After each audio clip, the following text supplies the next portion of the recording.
રાજકોટ ગીરગંગા ટ્રસ્ટના ખનીજ ચોરી કૌભાંડે પોત પ્રકાશ્યું।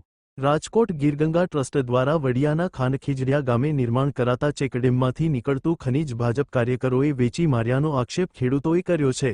જ્યારે સંચાલકોએ ગામના ખેડૂતોને કોંગ્રેસ અને આપના કાર્યકરો ગણાવતા હોબાળો થયો હતો। ગ્રામજનોએ ચેકડેમનું કામ બંધ કરાવી વિરોધ કર્યો છે। અહેવાલ સંજય પોપટ। મારું નામ ભીખુભાઈ વલ્કુભાઈ ચાક છે, ગામ ખાનખીજડીયા।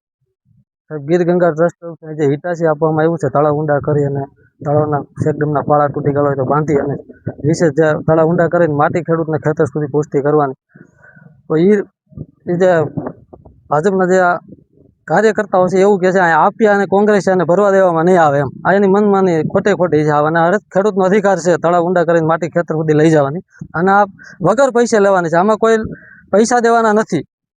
તેથી ના એવું મિટિંગમાં કીધું કે ભાઈ વિના મૂલ્યે ખેડૂતને માટી ઉપાડીને ખેડૂતને ખેતર સુધી લઈ જવાની છે। એ લોકો એમ છે કે 50-50 રૂપિયા કરી નાખવાના છે, બરાબર છે। તો આમાં કોંગ્રેસનું ને આપનું ને ખોટો મુદ્દો લઈ અને ખોટું સુલભ શાંતિનો ભંગ કરીને વિવાદ કરીને શું જરૂર છે આ બધી કરવાની? આ બધા આપીને મેળા ભરી અને કામ હલાવો નહીં અને ગામનો વિકાસ થતો હોય તો આ રોડા ઉછાળવાની ક્યાં જરૂર છે?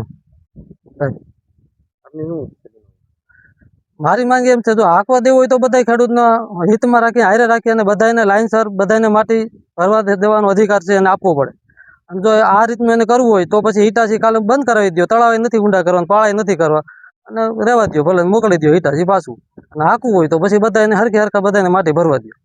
આમાં કઈ વાલા દવલાનું કઈ હોય નહીં, આમાં રાજકારણનું કઈ ભાજપ કોંગ્રેસ ને આપનું કઈ હોય નહીં, આમાં બધા ખેડૂતનો આ ખેડૂત લક્ષી મુદ્દો છે, બધા ખેડૂતને માટી ઉપાડવાનો સરખો અધિકાર છે એવું ભાજપ સરકાર તરફથી સૂચન આપવામાં આવ્યું છે।